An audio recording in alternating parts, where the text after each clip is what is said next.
Hey guys, it's Fergal from PokerVIP here, back again for part 2 of our 10NL Zoom coaching series. So part 2 is going to follow the same basic format as our initial part. So we're going to be playing 2 simultaneous tables of Zoom 10NL Zoom. I'm going to be playing my normal game, and I'll be talking through my thought process as each and every decision comes up, or at least every significant decision. Obviously the standard folds we're not going to be going into a huge amount of detail on. One thing that's worth noting before we get into this session is that there seems to be a fairly large influx of shorter stacks players entering the 10NL pools recently. I believe this is caused by a promotion that's currently being run on the website. So we'll have to change our game in a reasonably significant way from hand to hand, depending on the makeup of the stack size, because there's a higher standard deviation of stack sizes in general throughout the pool. We are going to have to account for that as we go on. So I'll go into a little bit of detail as we go through the session about how to react to different stack sizes and how it should impact your decision.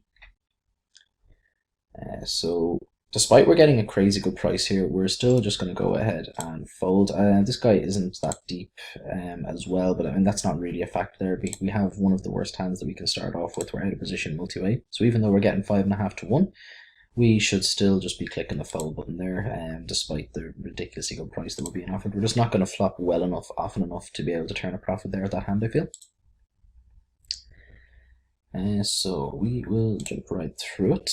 Here with the Queen 4, we don't have any information on the blinds. It's definitely a hand on occasion that I will use to steal if we have any sort of information to indicate that the blinds are tighter than average, but without any information. Same principle here with the Queen 5. We don't know anything about either the small blind or the big blind, so I think it's going to be okay just to go ahead and fold it. It's definitely a little bit borderline, and if we do have any sort of reasonable inclination that the big blind especially is over folding to steals, then we can go ahead and do that. We're happy to ISO here versus the limper. Anyone who's open limping, we're going to assume, is not the best of players in the pool. So we're going to be fine ISOing very wide against them and looking to take down a lot of pots post flop with aggressive play, especially when we have position. We have an open ender here, but it's not the best of open enders. Obviously, if we hit a 10, any jack is a better straight. I'm actually just going to check this back and try to realize some of our equity here. Betting isn't absurd, but it's definitely going to be a flop that he will have hit somewhat often with his limp calling range. So I'm happy just to check this down, especially now that we've picked up some showdown value. So we get lucky there. If we hadn't improved the 7, I think there's a decent chance that I would have taken a stab at that at some point, and I feel that we likely would have taken that down. But as I said, when we did improve the 7 and we have some showdown value, I didn't see much benefit in doing so. So here, I'm just going to go ahead on the smaller side. We have the absolute stone cold nuts here, as good as we can have, or near enough that we can have to it. We do get called. It'd be interesting to see what he called us down with there. So we had pocket 10s. That was the kind of hand that I was targeting there with the smaller bet. Obviously, if we just bet large there, he's probably going to fold a hand like pocket 10s. And if we check to him, he is never going to consider betting his 10s there. He's always going to be checking that back. So when he calls 2 streets there on that board, he's usually going to have some showdown value. There's not that many draws he can have. He can have hands like 10 jack, I guess, which may take a stab if we check to him. But I think in general he's going to have some sort of weak showdown value hand there that we want to extract value from. Depending on the texture of the board there, like if there was flush draws possible and so on there, we can definitely look at checking to induce bluffs there from his missed draws. But when I think his range is going to be weighted more so towards kind of weak value, we definitely have to be pushing the boat ourselves there. So this guy seems on the aggressive side over a small sample. I'm not planning on folding. We bink the 10 on the turn, which is quite nice. We have essentially the nuts. We call, obviously, so we get very, very lucky there. But I wasn't going to be calling his jam on the turn. But I think folding to a player that seemed very aggressive pre-flop and post-flop, I think folding 10s there is going to be a mistake for sure. When we do flat call, it looks very strong, so he will likely be shutting down with a lot of his range there. So I think calling there and expecting it to go check on the turn there quite often is not an absurd line at all. Obviously, we were wrong. He had a very, very strong hand, so it's possible that our thoughts about his general play is purely a sample error. But as I said, I'm happy enough with the way we played the hand. I don't think we made any drastic mistakes. Here we have absolutely no showdown value, so we're just going to take a really small stab at this, and no need to make it large at all because he's never folding any pair at all, like evidenced by the twos. That wasn't the type of hand I was targeting there. I was trying to fold out his, his jack highs, his 10 highs, those types of hands that can't call any bet, but we'll have to fold to us, but are ahead of us. The pocket twos I wasn't expecting to fold there very frequently at all. So as I said, the small sizing there is definitely going to be okay. It's possible he folds the pocket twos to a larger bet sizing, but I still don't even think he will do that, to be honest. I think anything below pot he's probably going to call. And by the same logic, any bet sizing at all within reason, he's going to be folding his kind of 10 highs, his jack highs hands, which were the types of hands that we were targeting there. So I like our sizing there for sure. Here we're just going to check this back on the ace high board, and hopefully we'll bink a set on the turn again, like the pocket tens hand. We do not. We do pick up a gut shot, but I don't think we're going to want to continue with this in a multi-way pot. We're not going to be able to extract enough value if we do hit our gut shot, and we're definitely not going to be ahead often enough to make a call profitable there on its own. So we get 4-bet, which has me concerned. Normally speaking, I would not be calling here. We're a little bit deeper though, and if we do, we're essentially set mining here, and I'm expecting to stack this guy very frequently if we do bink a set. I'm going to assume he's going to be very weighted towards strong pocket pairs, maybe some combos of ace king and so on. When we don't hit our set, we're just gonna fold. It's no big deal. We weren't getting a fantastic implied odds price there, but given we weren't getting a horrendous one either, and in a 4-bet pot it's going to be much easier to stack people when you do hit a set. So you don't, like, generally speaking, my rule of thumb is kind of 20 to 1 implied odds for 3-bet pots. But in 4-bet pots you don't need odds that high because, as I said, people are going to be going all the way with their hand much more frequently in a 4-bet pot. So if he has a hand like pocket aces there and we do bink a 10, it's going to be nearly impossible for him to get away unless it's a really atrocious run out for him. So we don't need quite as good a price as we normally would in just a normal 3-bet pot. We are never folding to the min-raise blind versus blind. It's just a case of whether we want to call in position or whether we want to turn it into a 3-bet bluff. I think we want to just call.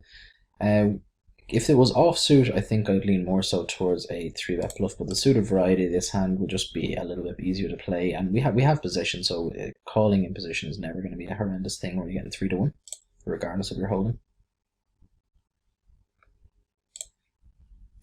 So this is the player. I don't actually have much information on him on Pokerstars, but I recognize his name from Full Tilt before the merge, and I've definitely played a huge amount of hands with him, so I've got a pretty decent handle on how he plays in general. So I think I'll be able to exploit some weaknesses there post-flop with him for sure. We have who looks like a very reasonably competent reg in these small blinds, so we're going to be tightening up our stealing range. I think he's going to be 3-betting us quite wide in this spot, and correctly so. He's going to be putting us under a lot of pressure quite often. So I think opening a hand like 10-6 suited is going to be extremely borderline there when you know there's a reasonably decent player in the blinds.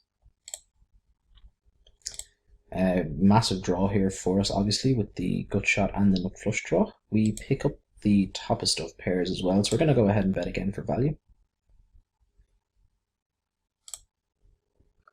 Queen is a great card here on the left table. Obviously, it's much more difficult for him to have a queen now, so we're happy enough to go ahead and put in a bet ourselves. He calls, and he calls extremely quickly.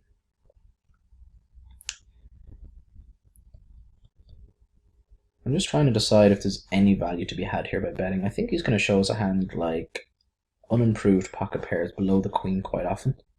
So he can have some pocket 6s and 7s, but likewise he can have some pocket pairs like 10s and jacks that are probably going to call a bet as well.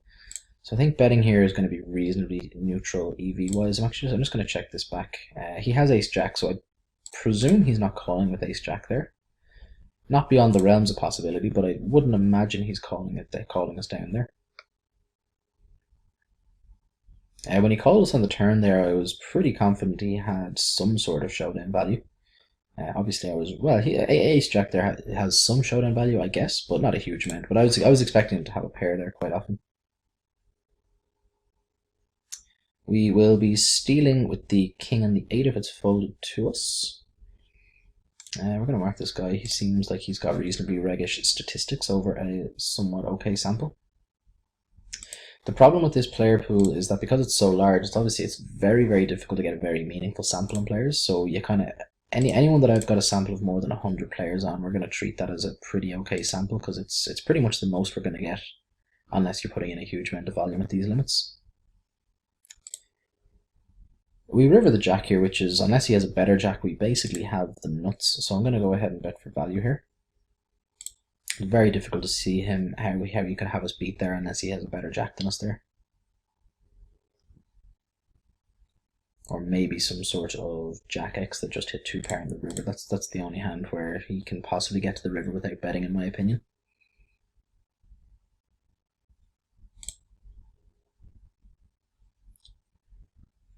So we're just going to be folding the 9-7, I think. If it goes multi-way, we may consider a call. So here we're getting a little over 4-1 in our money. We're out of position, but I think we're going to be able to call here profitably. I think that one mistake people make, I think, in these games is they use the auto fold button too much. So in that situation there, obviously 9-7, it's not a great hand, but the fact that the extra player came along for the ride, it means that we're getting a very good price. And while it's definitely going to be a close call, I think it's going to be marginally profitable. Whereas I think a lot of people, once it's been opened, they're just auto-folding 9-7 there, so they don't wait to see what happens with the rest of the table before they make the decision, which I think is a pretty big mistake. You're going to be folding a lot of marginally profitable situations where it adds up in the long run there. So here, I'm just going to min bet here and try to induce some bluff raises here. I know obviously we have a very weak flush. I don't think we're going to get bluff raised here or value raised here by many stronger flushes that isn't the ace-high flush. We do eke out a little bit of extra value, but as I said, my main idea there was to try to instigate a bluff raise rather than get value from our straight up bet. If somebody just has a hand like a weak pair that they don't want to call with, they may decide just to turn it into a 2-bet bluff potentially. So you want to be looking for situations where you can encourage people to make as many mistakes as possible. So I think that's a prime example there, because people hate folding to min bets. They really don't like doing it. But obviously if they have to, they have to. But if he has absolute air there and we bet 10 cent in, he may decide just to spite raise essentially, which I've definitely seen it happen reasonably often. On that kind of board, maybe it's not the best board to be doing it on, but it definitely can be the case. We are going to call. We have position and we're being offered a reasonably good price. We're just going to check our king here. King high is going to be good here somewhat often. And we're going to go for the check call with the 9-7. Again, we have 2 pair. It's going to be good fairly often, I feel. We are going to call. Again, as I said, we have king high. He's going to have missed this board an absolute ton. So he's either value bet. I don't think it's very likely that he has an ace. He's either value betting a queen, which for sure makes sense, or he's bluffing. And I think he's going to have more bluffs than he does value hands here. So I'm going to make a thin call. So he has the ace. He checked the ace on the flop. That's interesting. Again, definitely not an absurd line with ace-5. With some of his weaker aces, I quite like his check there, but I just don't think many people in the pool are doing that. So I don't hate our bet there. I don't hate our line there at all. It's obviously a very thin call down, but I would expect to see a decent number of stone cold bluffs there in his range.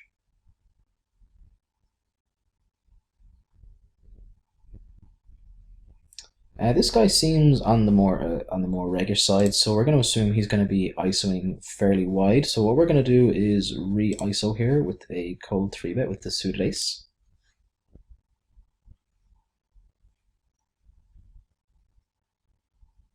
And King Queen has a lot of really good blockers to his strong aces and the strong pocket pairs that he can continue with. So we're going to go ahead and 3-bet here. 3-betting an under the gun open with from under the gun +1 obviously looks extremely strong as well. We don't get this through, so we completely whip the flop. We're never considering continuing here. And here we flop a pair, which is quite good. We are not going to be folding. So we're going to start off with a check and a call.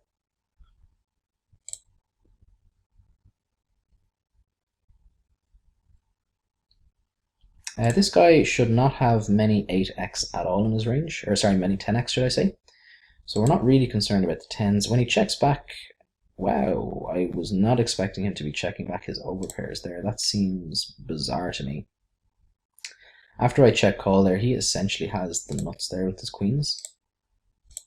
I mean, obviously pre-flop it was a loose 3-bet, but again, as I said, because he seemed reggish and there was the limper, I still think the logic is sound that he's going to be ISOing quite wide versus that limper, because it makes sense. That's what most good players will be doing.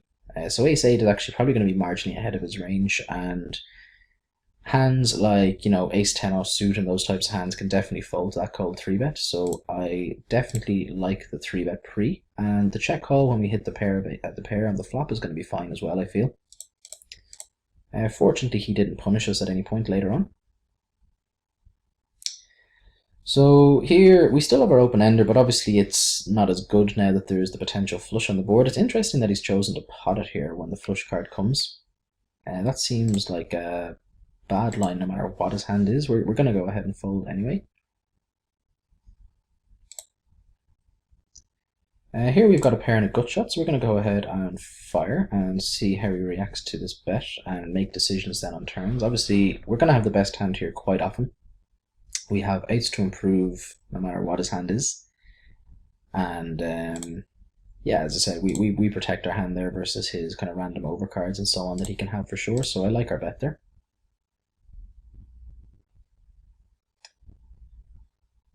Here we're just going to call when we have the nut flush draw and ace high.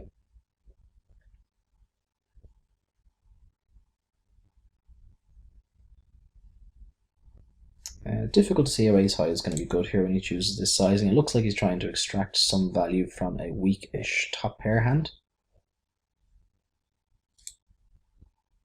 This guy does not seem to fold to 3-bets actually, so we're just going to call here rather than use it as a 3-bet bluff. We're nice and deep here against this guy, so we definitely want to be seeing flops with ace-7 suited for sure. But he seems like he's going to be a reasonably competent player. He seems like one of the better players in the pool for sure. And building a bloated pot out of position with a weak suited ace, well, we are going to flop really well. Sometimes, in general, we don't want to be building the pot against somebody that we think is going to be a good player and who has position on us for the hand. It's not going to be a winning proposition, so we're happy just to call there and see a flop. We can always look to build a large pot at a later stage in the hand if we do improve.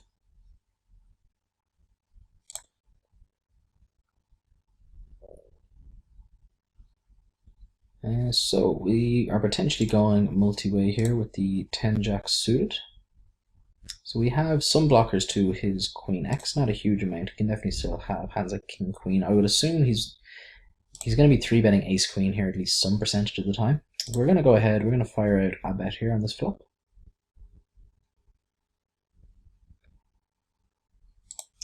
I think I'm going to double barrel this turn. We can definitely fold out a lot of his pocket pairs under the queen, especially if they don't have a flush draw to go along with their hand. We get raised, which sucks, so he is definitely going to show us a decent number of flushes here when he takes this line.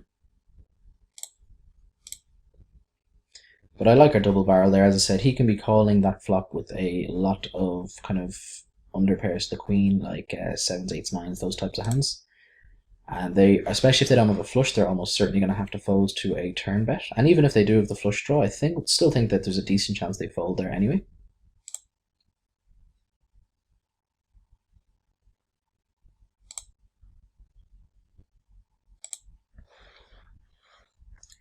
When it's jack deuce here, we're just going to fire once here and see if we can take this down on the flop, which we do.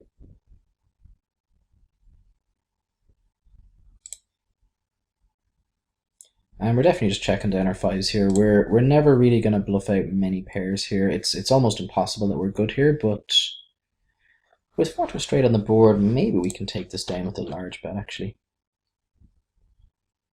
That's what I'm going to do. I'm going to go ahead and overbet bluff this. With the overbet, I mean, when it's checked through, it's pretty difficult for someone to have a 10 there. And a lot of their single pairs are going to have to fold, and even 2-pair hands are likely going to have to fold to that bet, so I actually quite like that line.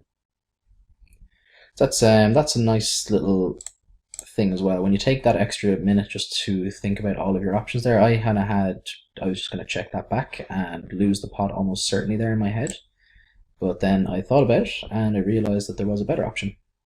So that's kind of that's what it goes to show. If you think about every single decision, your initial instinct may be wrong.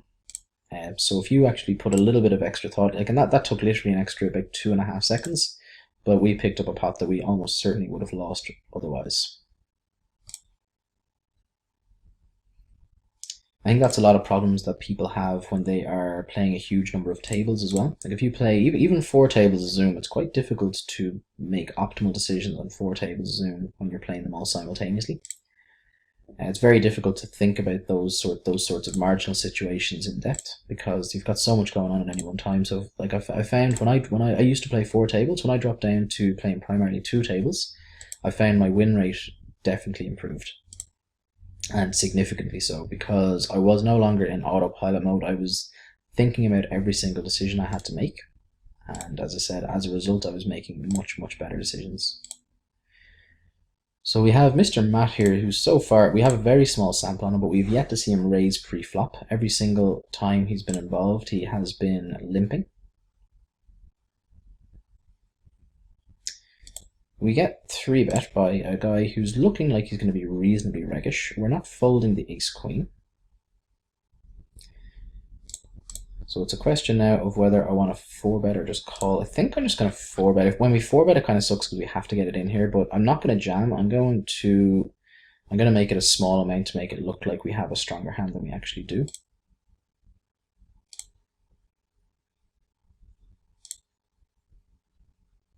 But as I said, this guy seems like a reasonably competent player, so he should be well aware that we're ISOing reasonably wide here. As I said, this is upsetting, but we're getting too good a price to consider folding here. We bink though, we bink, that's how you do it. That is how you do it. Sometimes you just need to get lucky.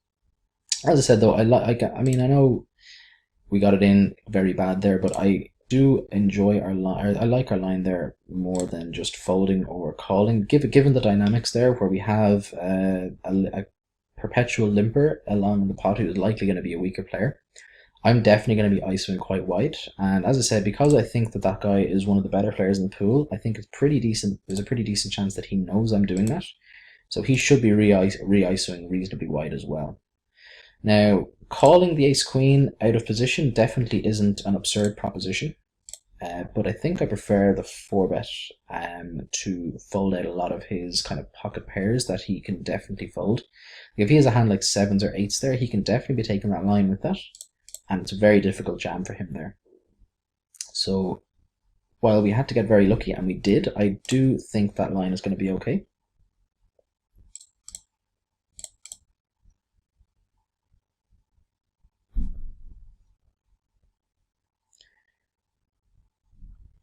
So we have the potential for a multi-way pot here with the Jack-Queen suited, which is not necessarily a bad thing. I'm going to go ahead and fire here and continue repping a strong hand. There's a decent chance we're going to have to fire multiple streets here to get him off this hand, which we were probably going to do on a decent number of run-ins, but fortunately we didn't have to do that. We take it down there and then on the flop, which is absolutely fine by me.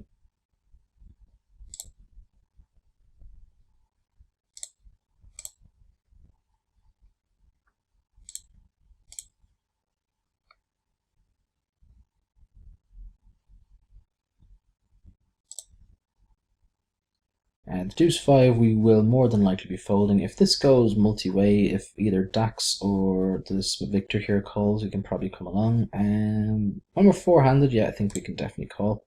Being out of position definitely sucks in the hand in this kind of multi-way pot, but the cool thing when we're 3 or 4-handed is that people are going to play reasonably honestly, so we're going to get to see a lot of cheaper turns and rivers fairly frequently because people aren't going to be going off on kind of c-bet bluffs very often in multi-way pots. This board isn't great. He's definitely going to be 3-betting a decent number of ace-x, so we're just going to give up the 6s. Easy squeeze, obviously, with the kings.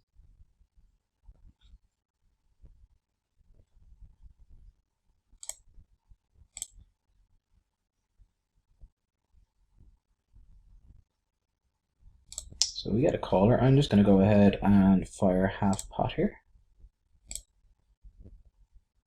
We pick up a flush draw, and the jack isn't the best of cards. He can have some queen jack, but he can also have hands like ace queen and so on.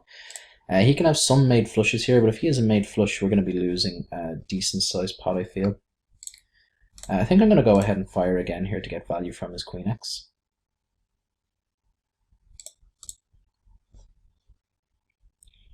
Now we have an interesting decision. I think we're just going to go ahead and fold here, even with the redraw to the flush. I think we're going to be dead here very often. He can for sure have nut flushes, in which case we're drawing completely dead. And he's going to show us a decent number of made flushes. They're not necessarily a nut flush, but that are, have us drawing very slim for sure. So as unfortunate as it is, I think that's just going to be a fold. Over on the left table, we floated with our gut shot and our nut-no pair. We pick up a flush draw to go along with our gut shot, so I'm going to just call again. This guy, he's bet twice in this board, so I'm going to assume that he's going to have a pretty strong hand. So raising seems like it's going to be a spew to me. But calling, while we're not getting an amazing direct price, I would feel that we're very likely to get paid if we do hit. And he can also have hands like, say, king queen, whereas if we hit our gut shot, we can almost certainly stack him with those types of hands as well. So yeah, when he triple barrels, we just have an easy fold in our hands. But I do like our flop call is borderline, but it's not terrible, I don't think. And then our turn call is mandatory when we pick up the flush draw.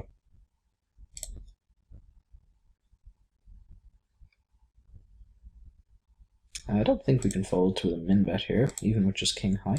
King high is going to be good sometimes. We were dominated, but we chop it up. Interesting that he chose the min bet line with the king. I think that seems strange to me. With the ace, I can kind of understand it. With a complete air, I would consider a king there like a complete stone cold bluff. I would have assumed he would have sized up a little bit there, just to try to maximize his fold equity. I mean, I presume it wasn't a value bet versus my worst king high. That seems like a stretch to me.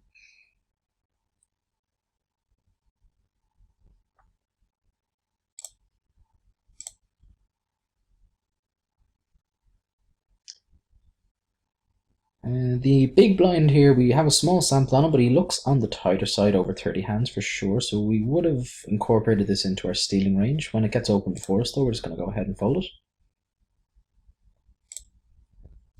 And ace queen, we're happy just to check this back. We're never going to get a pair to fold realistically on this board, so I think we're just going to check back and try to realize our showdown equity. Or showdown value, should I say. We're going to be ISOing here with the pocket fives. This is quite an interesting line. I'm going to assume that this is a fairly nutted hand. It's a really good spot for him to be overbet bluffing though, but I'm going to assume the average short stacker here isn't going to be aware of that, so we're just going to go ahead and fold.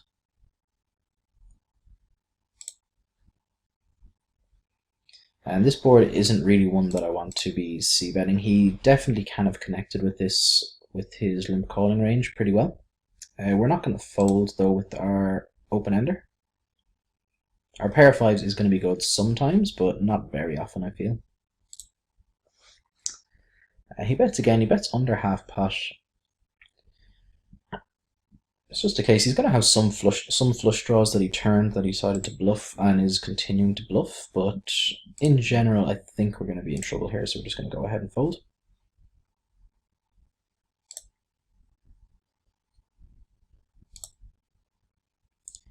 We're going to 3-bet our ace-10 though when we have position on the small versus the small blind open.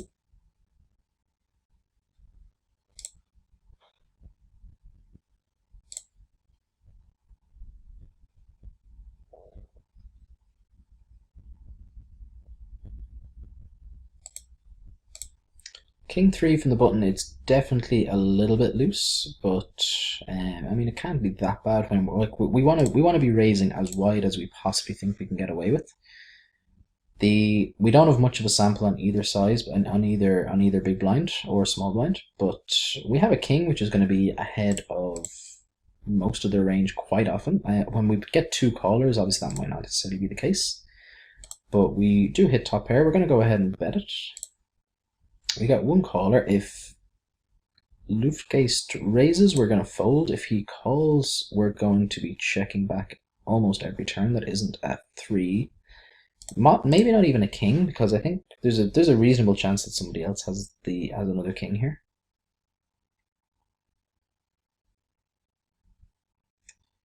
Ace is a pretty bad card. He can have some ace highs, not many, but he can also have hands like queen 10. We're just going to check this back and try to get this to showdown.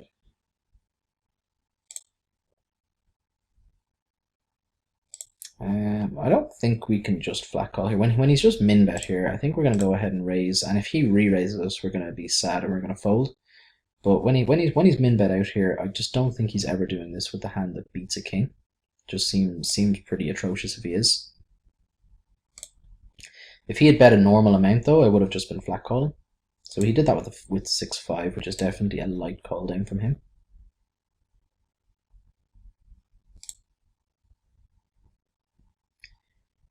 We are going to call with the 6-7 suited and try to encourage a multi-way pot behind us. Doesn't look like anyone is a particularly active 3-better based on what we know about them, so we're not overly concerned about getting squeezed off our hand. The button is the only guy that we know absolutely nothing about. Both of the blinds seem on the tighter side for sure. We have a gut shot, and it's a pretty awful gut shot.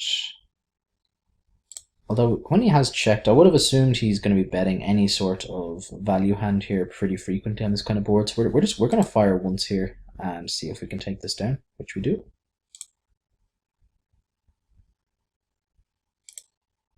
And we obviously have an easy open now with the ace-king offsuit.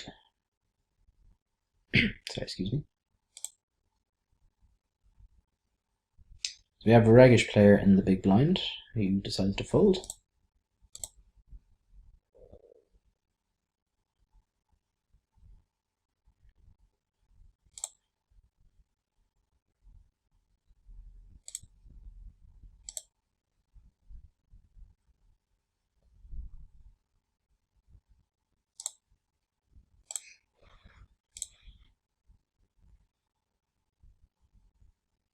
So we are just going to be skipping through, trying to pick up some more hands.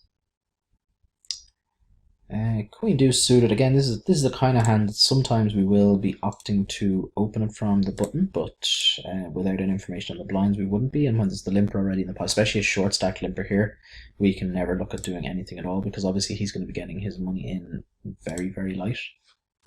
So that would be a mistake.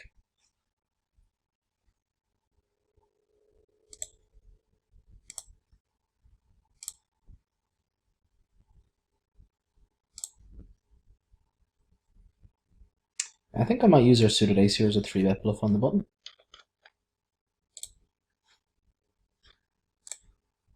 We have a decent blocker to his aces, to his strong aces, obviously, and we have position, which is the most important thing.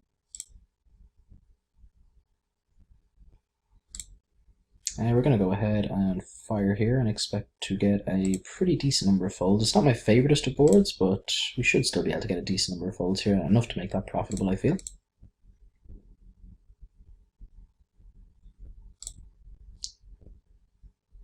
One of the decent flops for the jacks that doesn't include a jack. Obviously no overcard is good. Not a biggest fan of the turn though. We're going to go into check call mode, see how he responds. And I think on the river we almost certainly have the best hand here, so we're going to go and try to get some value from his 9x. Unfortunately he doesn't oblige. He folded very quickly there, so I'm going to assume that he's not going to show us a 9 there very often. I think if he has a 9, he's at least going to think about it. So it seems like he likely potentially just folded with random overcards there on the flop.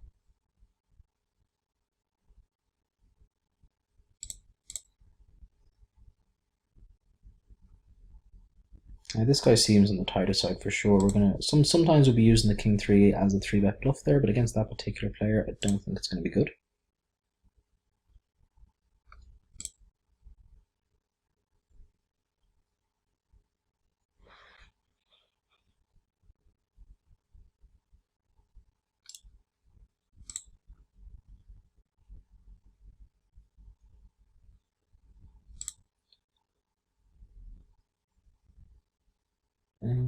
we do ISO very wide, but I think the queen and the 6, we're just going to check back and see a free flop.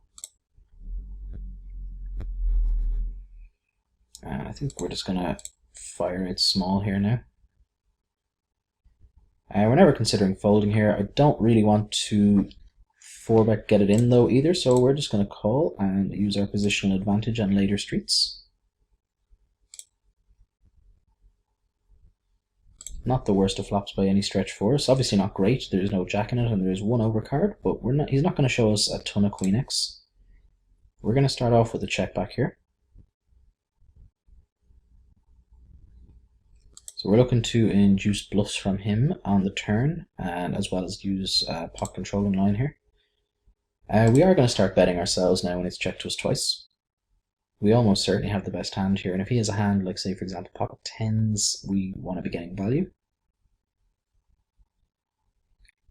The river, we're going to have a decision to make. If he bets, we're definitely calling. If he checks, I don't know if we want to value bet or not. It seems like we do. Just seems like it's very unlikely that we're behind here.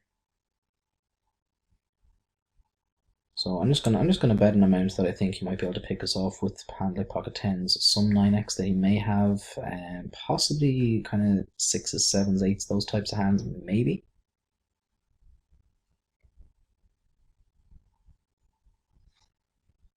I wasn't expecting the check and the raise.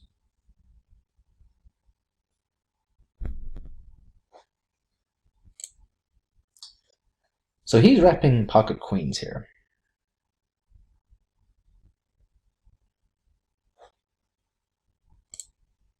The interesting thing about this hand is that obviously we're fairly capped in our hand as well. Like we're very rarely going to have nutted hands here. So it's actually a great spot for him to do this as a bluff. I'm going to click call. So we are correct that he was bluffing.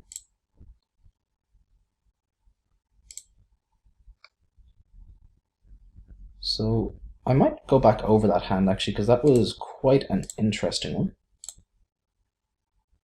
So I'm just going to sit out for a really quick second, because that was definitely probably the most interesting hand that we've had for this session. So I think there is no harm in just having a very quick review of it. So we have pocket jacks versus, over a small sample, an aggressive 3-better. So easy open. When he 3-bets, easy flat call in my opinion. He checks here, so when he checks, he's very rarely going to show us a queen, I think. I think if he just has a lone queen X, like a hand like ace queen, he's probably going to be betting this flop for value. So I'm happy to check this back here to A, induce bluffs on later streets, and to B, encourage. But essentially to induce to induce bluffs on later streets, as well as to pot control. So the turn brings some potential flush draws on the board, and when he's checked to us twice, we're almost certainly going to have the best hand here. So I think betting for value is going to be fine here, as well as some protection versus his overcards, versus his flush draws, and so on. When he checks a third time to us, then again, it's very difficult to see him having a queen here after he checked flop and turn, unless he has a hand like exactly pocket queens, as I mentioned. So when he puts in the raise, it's because of the line that we've taken after we check back the flop here, it's quite difficult for us to have a nutted hand here as well. So I quite like his bluff, but fortunately we made the hero call and we were correct. But yeah, I think that was definitely one of the more interesting hands for sure that's popped up this session.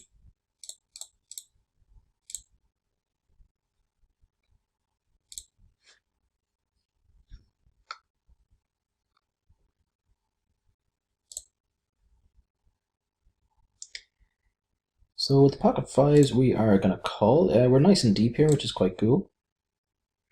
If we do hit a set, we've got a huge potential implied odds price that we're getting. This is a pretty bad board. It's going to have connected pretty well with his Broadway opening ranges. He's going to have some sets, not many, but he's also going to have a lot of some flush draws, some open-enders, some pairs, occasionally 2-pair with Queen 10, those types of hands. It's going to hit him pretty well overall, so we're going to go ahead and fold.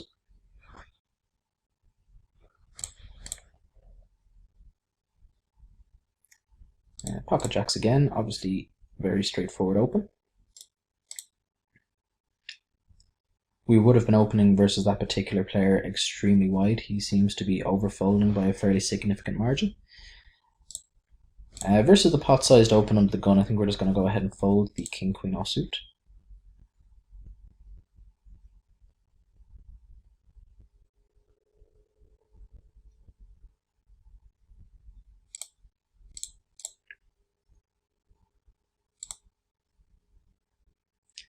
One of the stats that everybody should have in their HUD if they're using one is the individual folds to steals. It's really, really important to have. Because you'll find there are some people, the guy I mentioned earlier on a couple of hands ago, like over the stats that I have on him, he's folding 88% of hands to steals, which is just an absurd number. So against those types of players, if you can identify them, you really need to be opening 100% of your range especially from the small blind, but pretty much from the button as well, depending on the small blind's tendencies. Because it's just there's way too much free money up for grabs. We have a pair and we still have the flush draw. We're going to go ahead and we're going to bet again. Checking back there wouldn't have been absurd, but I definitely like betting again. A, it builds the pot nicely for a large river bet if we do improve. B, we can fold out some hands that have equity against us, but we're not that concerned really. We're never folding out a jack, but we do fold out some better 10x's. And we also get value from stronger flush draws than us that don't have a pair.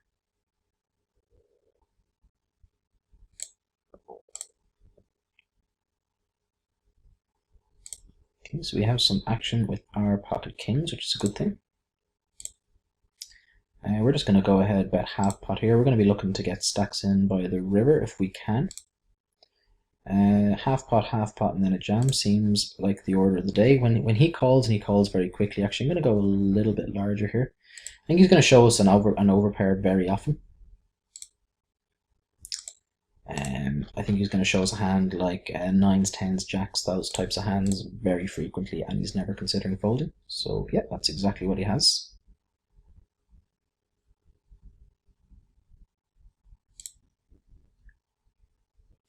So we're going to be wrapping up the session pretty quickly. We've definitely improved. We got lucky earlier on with the ace-queen versus ace-king hand. That was the only really large pot that I recall from earlier on in the session.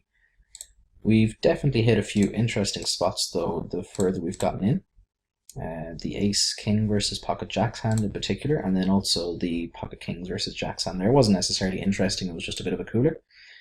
But at least we got to chat about how to make sure that we get all of the money in versus the likeliest holdings that we had.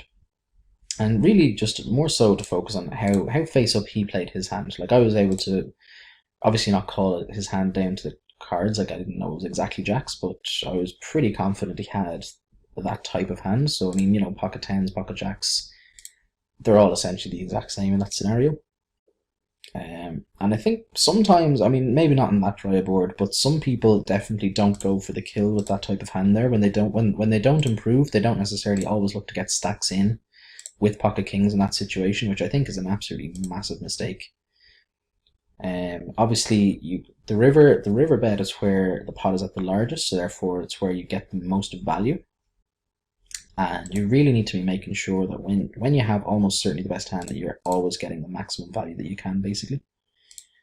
We are going to go ahead and fire here. This isn't my favorite board, but obviously it's good for us. We have top pair. We should be good here very often. There's a lot of potential draws out there to protect against though, and it is multi-way, so we're going to go ahead and fire. We're going to check call with our ace-jack. Ace-jack is going to be good here sometimes for sure. He's going to show us, if he double barrels here, I think we may just fold. He will show us some pocket pairs for sure here.